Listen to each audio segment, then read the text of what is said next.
Iran को कमजोर करना मुश्किल ही नहीं नामुमकिन है। आखिर हम ऐसा क्यों कह रहे हैं? इस वीडियो के जरिए पूरी कहानी आपको समझाएंगे। आखिर इसराइल क्यों चौकन्ना होता हुआ दिखाई दे रहा है? ईरान के हवाले से इसराइली डोजियर ने क्या इंकशाफ किया है जिसकी वजह से कहीं ना कहीं ये कहा जा सकता है कि लोगों में अमेरिका और इसके अलावा इसराइल और साथ ही साथ इन के साथी जो देश हैं उसमें कहीं ना कहीं एक तरह से संशय पैदा हो गई है और एक बार फिर से वो सोचो फिक्र में मुब्तला हो गए हैं कि वो ईरान जिसे उन्होंने सबक सिखाने की कोशिश की थी वो एक बार फिर से उनका उरूज होता हुआ दिखाई दे रहा है। आखिर किस ज़िम्न में बात कही जा रही है, किस कॉन्टेक्स्ट में ये बात कही जा रही है, इस पूरी वीडियो के जरिए आपको समझाने की कोशिश करेंगे कि आखिर ईरान के पास ऐसा क्या है जो इसराइली डोजियर ने इंकशाफ किया है जिसके बाद कई ममालिक, कई जो मगरबी देश हैं उनके होश बाख्ता होते हुए दिखाई दे रहे हैं। जी हाँ, इसराइल की खुफिया एजेंसी ने साइंसदानों का डोजियर तैयार करने के बाद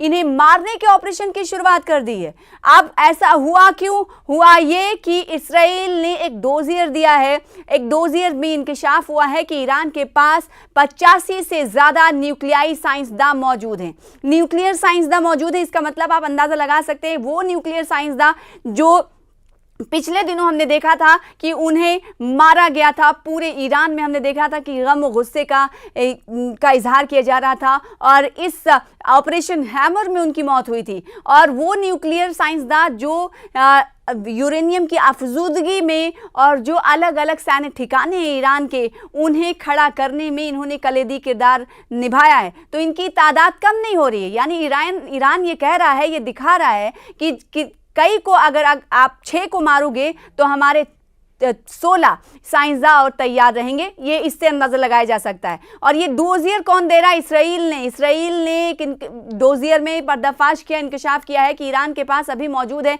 85 से ज़्यादा न्यूक्लियाई साइंसदान जो कि कहीं ना कहीं ख़तरे की घंटी के तौर पर मगरबी ममालिक इसे देख रहे हैं। और ना सिर्फ ख़तरे की घंटी की तरह देख रहे हैं बल्कि इस हवाले से उन्होंने कदम भी उठाने शुरू कर दिए। इसराइल की खुफिया एजेंसी ने साइंसदानों का डोजियर तैयार करने के बाद उन्हें मारने के ऑपरेशन की भी शुरुआत कर दी है। बेशतर साइंसदानों को या तो घर में या सड़क पर मारने का मंसूबा बनाया गया है। ईरान के लिए 2025 कई मामलों में परेशान करने वाला साल रहा है, जैसे कि आपको मालूम है। एक तरफ जहां रवां साल उनकी 3 प्रॉक्सी तंजीमें हमास, हिजबुल्लाह और होसी बुरी तरह कमज़ोर हुए, वहीं दूसरी तरफ उनके 14 न्यूक्लियाई साइंसदान मुख्तलिफ मौके पर हमलों में मारे गए।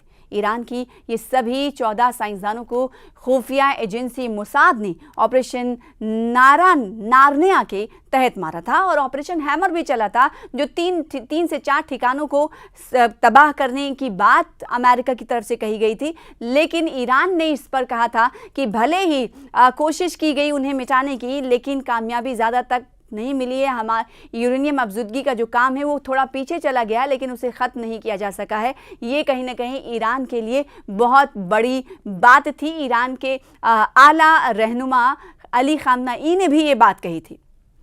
अब आपको बताएं कि 14 साइंसदानों को खुफिया एजेंसी मोसाद ने ऑपरेशन नारनिया के तहत मारा था उस वक्त। हालांकि अब भी ईरान के पास 85 से ज़्यादा न्यूक्लियर साइंसदान जिंदा हैं जो अमेरिका और इसराइल के लिए फिक्रंगेज़ हैं। जैसे कि हमने आपको अब से कुछ देर पहले कहा था, फिक्रंगेज़ यूँ क्योंकि होश बाख्ता हो रहे हैं कि एक तरफ जहां इन मगरबी ममालिक की कोशिश ये हो रही है कि इन न्यूक्लियर साइंसदानों को ख़त्म किया जाए, इन्हें आगे बढ़ने नहीं दिया जाए, इन्हें मार दिया जाए, और दूसरी तरफ इनकी फहरिस्त में इजाफा होता हुआ दिखाई दे रहा है। इस बात का इंकशाफ खुद इसराइल के एक डोजियर किससे कहते हैं ये भी आपको बता दें। डोजियर दरअसल एक दस्तावेज़ात होता है, उसका मजमुआ होता है, उसे डोजियर कहा जाता है।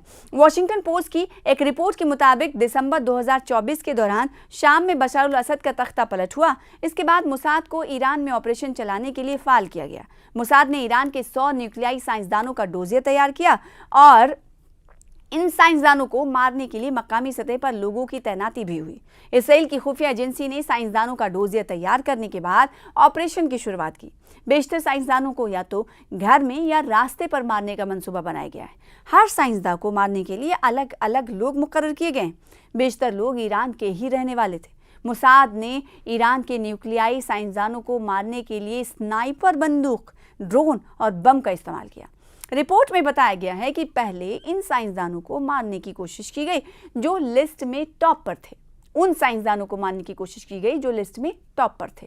हालांकि ऑपरेशन शुरू होने के बाद ईरान ने कुछ बड़े साइंसदानों को अंडरग्राउंड कर दिया था। ये उस ऑपरेशन की बात हो रही है, ऑपरेशन हार्निया की बात हो रही है कि उस वक्त कैसे इजराइल की तरफ से लिस्ट बनाई गई थी और उसके बाद जो लिस्ट में टॉप साइंटिस्ट थे उन्हें मारने के लिए अहकाम जारी किए गए थे और किस तरह से उन्हें मारा जाए इसको लेकर रणनीति अपनाई गई थी। और जब ईरान को इस हवाले से पता चला तो बड़े साइंसदानों को अंडरग्राउंड कर दिया गया था, कुछ को फौरन फौजी हेडक्वार्टर के पास खुफिया मकामात पर भेज दिया गया था। ये 2024 की बात हो रही। बताया जाता है कि अगस्त 2025 में ईरान ने न्यूक्लियाई साइंसदान रोज़बी वादी को फांसी पर लटका दिया था। ईरान का कहना था कि उसने खुफिया जानकारी इसराइल को दी थी।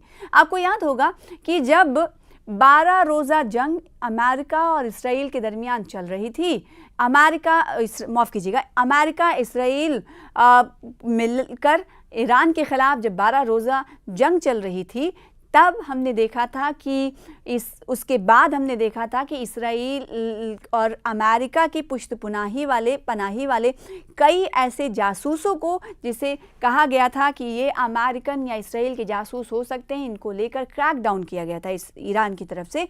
और इस क्रैकडाउन में कई ऐसे लोगों को गिरफ्तार किया गया था, जासूसों को गिरफ्तार किया गया था, जिस को ईरान ने कहा था कि ये हमारी संप्रभुता के लिए ख़तरा है, हमारी कौमी सलामती के लिए ख़तरा है और ये दरअसल ईरान की जानकारी को लीक कर रहे हैं, इसराइल को फराहम कर रहे हैं। तो ईरान का कहना था कि उसने खुफिया जानकारी इसराइल को दी थी। कहा जा रहा है कि मोसाद ने वादी के ज़रिए, यानी जो साइंसदान थे उनके ज़रिए ही ईरान के न्यूक्लियाई साइंसदान का डोजियर तैयार किया था।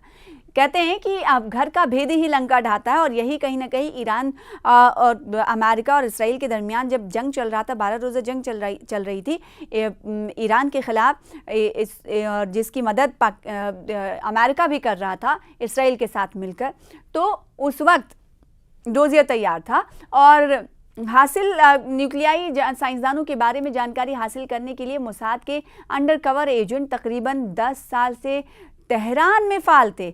और देखिए ये जानकारियां सब मिल रही हैं एक डोजियर के ज़रिए। इसराइल ने डोजियर तैयार किया है और जिसके ज़रिए पर्दाफाश हो रहा है, और जो ईरान कह रहा था तो कहीं ना कहीं वो बात सच होती हुई साबित हो रही है। जो ईरान कह रहा था कि इसराइल ने यहाँ पर अपने जासूस को भेज रखा है, अंडरकवर जासूस हैं, एजेंट हैं, जिन्हें हम गिरफ्तार करें, जिसे फांसी दी गई थी।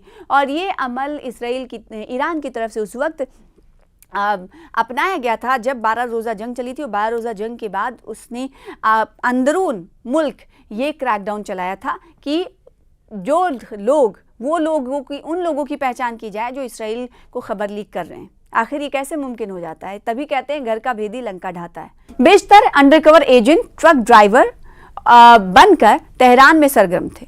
स्वीडन और दीगर छोटे ममालिक के सयाहों के सहारे भी इसराइल ने ईरान के बारे में जानकारी इकट्ठा की। इसी बुनियाद पर ऑपरेशन नारायणा का मंसूबा तैयार किया गया। इसराइल ने इसके लिए अमेरिकी खुफिया एजेंसी CIA की भी मदद ली। बहरहाल इसराइल और अमेरिका के जरिए किए गए हमलों के बाद से ही ईरान का न्यूक्लियाई प्रोग्राम ठप है। बैनुल-अक़वामी न्यूक्लियाई निगरानी इदारे के मुताबिक जून 2025 से पहले ईरान ने यूरेनियम की 60% तक अफ़ज़ाइश कर ली थी। अगर ईरान यूरेनियम की 90% तक अफ़ज़ाइश कर लेता है तो वो न्यूक्लियाई बम आसानी से बना सकता है। दूसरी तरफ ईरान के वज़ीर ख़ारजा अब्बास अराग़ची के मुताबिक जिन मकामात पर हमला किया गया है, पहले उसकी सफाई होनी, उसके बाद ही आगे का फैसला लिया जाएगा।